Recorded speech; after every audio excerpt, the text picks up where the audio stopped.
Good morning friends. आज की इस वीडियो में आपका ये भाई, आपका ये दोस्त आपको क्लास 10 के एक्सरसाइज 3.5 का जो क्वेश्चन नंबर 4 है, इसी का तीसरा नंबर क्वेश्चन सॉल्व करवाने वाला है।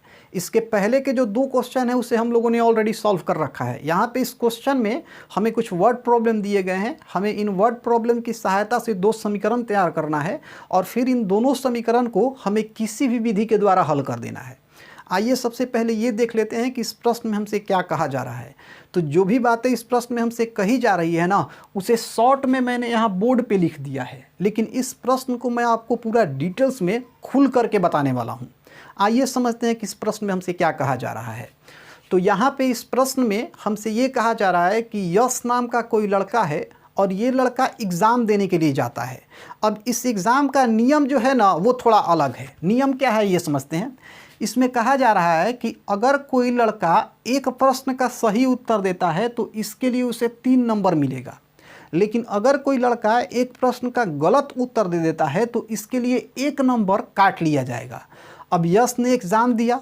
एग्ज़ाम देने के बाद बहुत सारे प्रश्नों का तो इसने सही उत्तर दिया, लेकिन कुछ प्रश्न इससे गलत हो गए और जब सब नंबर जोड़ा घटाया गया तो फाइनली अंत में इसे कुल 40 नंबर मिला। कितना नंबर मिला? 40 नंबर मिला। ठीक है। अब अगली बार जब एग्ज़ाम हुआ तो इस बार क्या हुआ? इस बार नियम चेंज। इस बार कहा गया कि अगर इस बार कोई लड़का एक प्रश्न का सही उत्तर देता है तो इसके लिए उसे 4 नंबर मिलेगा, लेकिन अगर कोई लड़का एक प्रश्न का गलत उत्तर दे देता है ना तो इसके लिए 2 नंबर काट लिया जाएगा। इस बार भी इसने एग्ज़ाम दिया। इस बार भी इसने क्या किया? बहुत सारे प्रश्नों का सही उत्तर दिया, लेकिन कुछ प्रश्नों का उत्तर जो है इससे गलत हो गया। तो इसमें भी जब सबको जोड़ा गया तो अंत में मिला जुला कर इसे कुल 50 नंबर मिले। पहली बार 40 नंबर मिले, दूसरी बार 50 नंबर मिले। हमें क्या करना है? इन दोनों स्थितियां जो ये हमें दोनों स्थितियां दी गई है, दोनों कंडीशन दिए गए हैं, इन दोनों कंडीशन की सहायता से हमें 2 समीकरण तैयार करना है और फिर इन दोनों समीकरण को हमें किसी भी विधि का प्रयोग करके हल कर देना है। अब इसमें मेन हमसे क्या पूछा जा रहा है, आप इसको समझ लीजिए। इसमें हमसे पूछा जा रहा है कि हमें ये बताना है कि कुल जो प्रश्न थे वो कितने थे, अर्थात कुल प्रश्नों की संख्या कितनी थी। अब यहाँ किसी तरीके से हमें ये पता चल जाए कि सही प्रश्नों की संख्या कितनी थी और गलत प्रश्नों की संख्या कितनी थी, तो अगर हम इसको जोड़ दें तो हमें कुल प्रश्नों की संख्या पता चल जाएगी। लेकिन न तो हमें यही पता है कि सही प्रश्नों की संख्या कितनी है और न ही हमें ये पता है कि गलत प्रश्नों की संख्या कितनी है। हम अपने मन से मान लेंगे कि सही प्रश्नों की संख्या जो है वो x है और गलत प्रश्नों की संख्या y है। यहाँ सही प्रश्नों और गलत प्रश्नों की संख्या का मतलब ये है कि हम यहाँ ये मान के चल रहे हैं कि उसने जो सही प्रश्नों का उत्तर दिया है ना, उसकी संख्या को हम सही प्रश्न बोल रहे हैं, और उसने जो गलत प्रश्नों का उत्तर दिया है ना, उसकी संख्या को हम गलत प्रश्नों की संख्या को लेके चल रहे हैं। आप इसे कुछ उल्टा मत समझिएगा। तो हम अपने मन से मान लेंगे कि सही प्रश्नों की संख्या x है और गलत प्रश्नों की संख्या y है। यहाँ इसी चीज़ को मैंने लिखा है कि माना सही प्रश्नों की संख्या बराबर x तथा गलत प्रश्नों की संख्या बराबर y। अब ये तो हमने अपने मन से मान लिया, लेकिन इसके बाद अब हम अपने मन से कुछ नहीं करेंगे।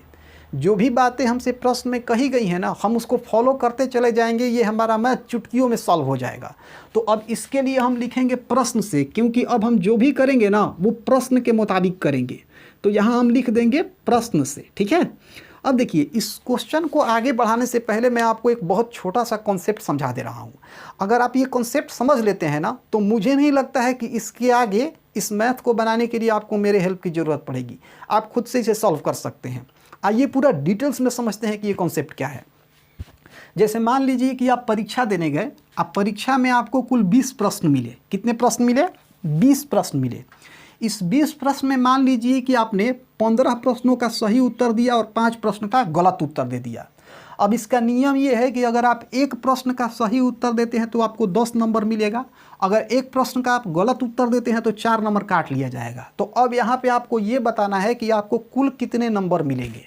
तो देखिए, आपने कितने प्रश्नों का सही उत्तर दिया है? 15। एक ठो सही प्रश्न का उत्तर देने के लिए 10 नंबर मिल रहा है, तो 15 ठो सही प्रश्न का उत्तर देने के लिए आपको मिलेगा 15 गुना 10 नंबर, अर्थात 15 गुना 10 क्या हो जाएगा? 150। मतलब ये है कि 15 प्रश्नों का अगर आपने सही उत्तर दिया तो आपको 150 नंबर मिल गया। लेकिन दिक्कत ये है कि यहाँ आपने गलत उत्तर भी दिया है। कितने प्रश्न का गलत उत्तर दिया है? 5 प्रश्न का। एक प्रश्न का गलत उत्तर देने के लिए 4 नंबर काटा जाता है। तो 5 प्रश्न का गलत उत्तर देने के लिए काटा जाएगा 5 गुना 4 अर्थात 20 नंबर।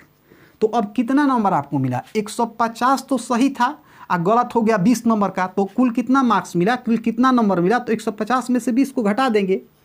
150 में से अगर 20 को घटाएं ना तो हमें मिलेगा 130, मतलब कुल आपको 130 नंबर मिला। आप इसी कॉन्सेप्ट को माइंड में रखिएगा, इसी कॉन्सेप्ट की मदद से हम लोग इस क्वेश्चन को हल करने वाले हैं। तो देखिए इस क्वेश्चन में जो हमारा पहला स्थिति है, जो हमारी पहली स्थिति है, इसमें क्या कहा जा रहा है?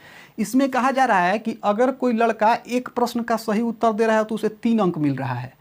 अब यश जो है इसने कितने प्रश्नों का सही उत्तर दिया है? इसने x प्रश्न का सही उत्तर दिया है। तो अगर एक प्रश्न का सही उत्तर देने के लिए 3 नंबर मिल रहा है तो x प्रश्न का सही उत्तर देने के लिए मिल जाएगा x गुना 3 अर्थात 3x नंबर। तो सही उत्तर देने के लिए 3x नंबर मिल गया। अब देखिए एक गलत उत्तर के लिए 1 नंबर काट दिया जा रहा है। यश ने कितना गलत उत्तर दिया है? y। तो इस हिसाब से अगर देखा जाए कि यश का कितना नंबर कटेगा तो एक गलत उत्तर के लिए 1 नंबर कट रहा है, तो y गलत उत्तर के लिए कट जाएगा y गुना 1 अर्थात y नंबर। देखिए सही उत्तर देने के लिए इसे 3x नंबर मिले और गलत उत्तर देने के लिए y नंबर काट लिया गया। तो अब इसको कुल कितना नंबर मिलना चाहिए? अब इसका जो कुल नंबर होगा ना वो हो जाएगा 3x माइनस वाई। क्या होगा? 3x minus Y. तो हम लोगों के मुताबिक जो हमने माना था इसके मुताबिक इसका कुल नंबर कितना हुआ? 3x minus Y. किताब में कह रहा है कि कुल नंबर कितना है? 40। तो दोनों सही है। हम लोगों ने जो माना है, मान करके जो कुल नंबर लाया है ये भी सही है और किताब वाला भी सही है। तो ये भी कुल नंबर ही है और ये भी कुल नंबर ही है। तो इन दोनों को बराबर कर सकते हैं। तो हम लिख सकते हैं 3x माइनस वाई बराबर ये जो 40 है ना, इसे यहाँ लिख देंगे और यही हो जाएगा हमारा एक्चुअल में समीकरण फर्स्ट। तो यहाँ पे हम इसको लिख देंगे समीकरण फर्स्ट। अब यहाँ पे हमने पहले कंडीशन का यूज़ करके समीकरण फर्स्ट बना लिया। अब हम क्या करेंगे? हम दूसरे कंडीशन की मदद से समीकरण सेकंड बना लेंगे। देखिए दूसरा कंडीशन क्या है? दूसरा कंडीशन में कहा जा रहा है कि अगर कोई लड़का एक ठो सही प्रश्न का उत्तर दे रहा है तो इसको 4 नंबर मिल रहा है और यश ने x ठो सही प्रश्न का उत्तर दिया है। तो एक सही प्रश्न के लिए अगर 4 नंबर मिल रहा है तो x सही प्रश्न के लिए मिल जाएगा x गुना 4 अर्थात 4x नंबर। ठीक। अब इसके बाद अगर कोई लड़का एक प्रश्न का गलत उत्तर दे रहा है तो 2 नंबर काट लिया जा रहा है और इसने कितने प्रश्नों का गलत उत्तर दिया है? इसने y प्रश्न का गलत उत्तर दिया है। तो एक प्रश्न का गलत उत्तर देने के लिए अगर 2 नंबर काटा जा रहा है तो y प्रश्न का गलत उत्तर देने के लिए कितना नंबर काटा जाएगा? ये काटा जाएगा y गुना 2 अर्थात 2y नंबर। तो इसको मिले थे 4x नंबर, काट लिया गया 2y नंबर। तो कुल नंबर कितना होगा? कुल हो जाएगा 4x माइनस 2y। कुल हो जाएगा 4x माइनस 2y। ये हम लोगों के मुताबिक है। अब बुक में कह रहा है कि कुल नंबर कितना मिला है? 50। तो ये भी कुल नंबर है, ये भी कुल नंबर है, दोनों को बराबर कर सकते हैं।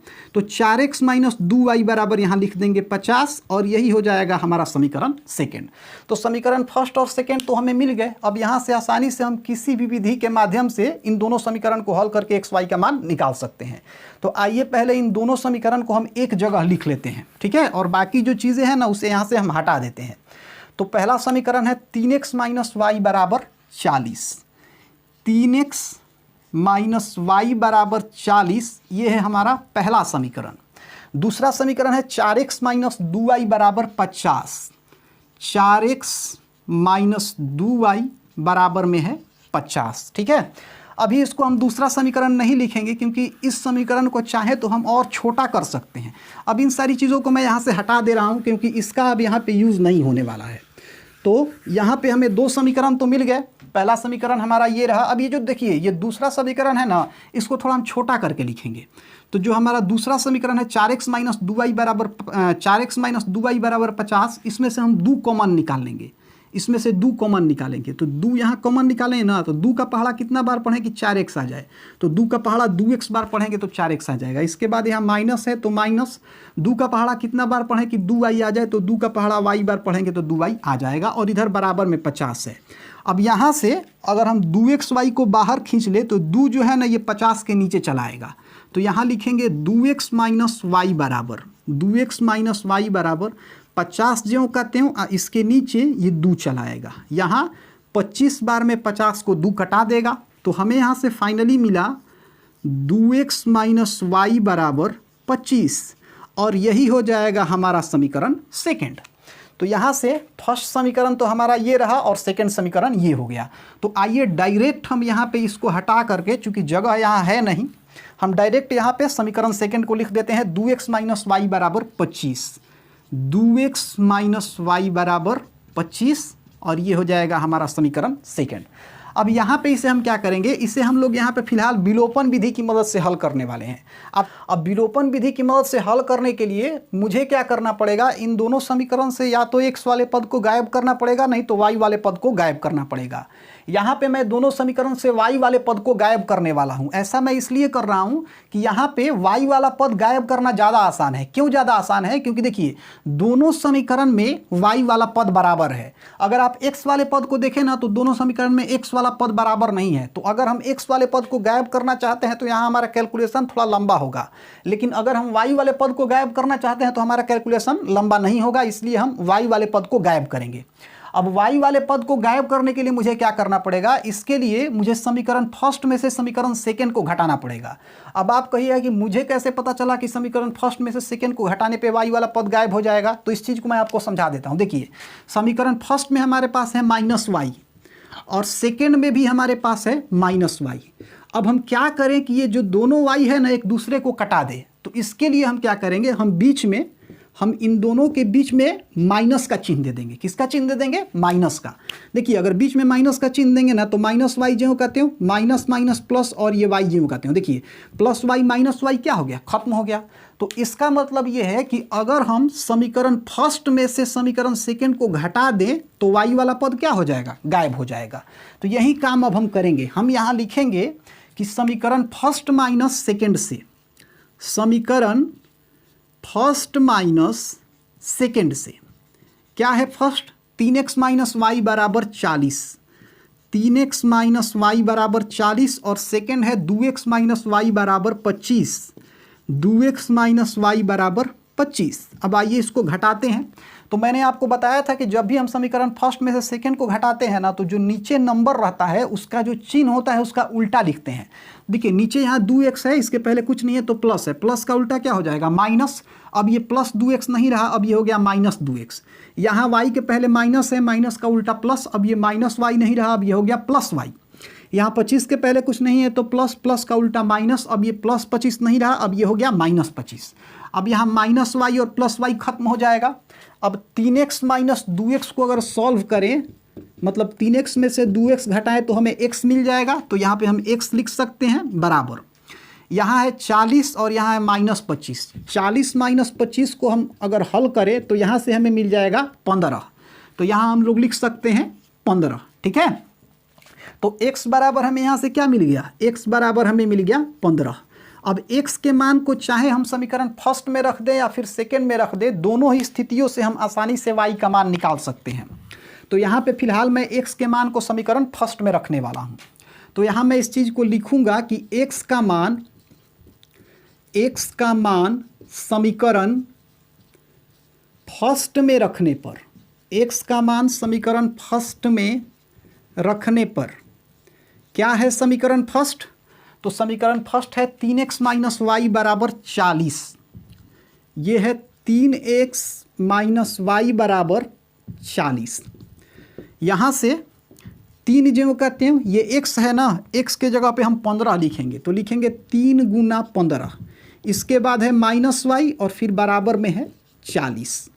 अब यहाँ पे अगर इसको सॉल्व करें तो 3 में 15 से गुना करेंगे तो 45 माइनस वाई, और बराबर में तो इधर 40 है ही। अगर यहाँ से हम माइनस वाई को बाहर खींच दें तो यहाँ लिख सकते हैं माइनस वाई बराबर 40 जो कहते हो। अब 45 के पहले कुछ नहीं है तो प्लस है, प्लस 45 इधर से उधर जाएगा तो ये हो जाएगा माइनस 45। तो यहाँ से हमें मिला माइनस वाई बराबर 40 माइनस 45 को अगर हम हल करें तो हमें मिल जाएगा -5। माइनस से माइनस खत्म, वाई बराबर हमें मिल गया 5। तो यहाँ पे x बराबर हमें 15 मिला और y बराबर हमें 5 मिला। अब शुरू में हमने x किसको माना था, हमने x माना था सही प्रश्नों की संख्या को, और y माना था हमने गलत प्रश्नों की संख्या को। तो हमसे कहा जा रहा है कि कुल प्रश्नों की संख्या क्या होगी। तो यहाँ हम लोग लिखेंगे कुल प्रश्नों की संख्या, कुल प्रश्नों की संख्या। तो कुल प्रश्नों की संख्या मैंने आपको बताया था कैसे निकालेंगे। कुल प्रश्नों की अगर संख्या हमें निकालना है ना, तो सही प्रश्नों की संख्या और गलत प्रश्नों की संख्या को हम जोड़ देंगे। तो सही प्रश्नों की संख्या कितनी है 15 और गलत प्रश्नों की संख्या कितनी है 5। तो 15 में अगर 5 जोड़ेंगे तो हमें क्या मिलेगा 20, और यही हमारा आंसर हो जाएगा। मतलब कुल प्रश्नों की संख्या क्या हो जाएगी, कुल प्रश्नों की संख्या 20 होगी। ठीक है, तो इस तरीके से जो हमारा क्वेश्चन नंबर 3 था इसे हमने सॉल्व कर लिया। अब इसके आगे की वीडियो में हम इसी का क्वेश्चन नंबर 4 सॉल्व करेंगे।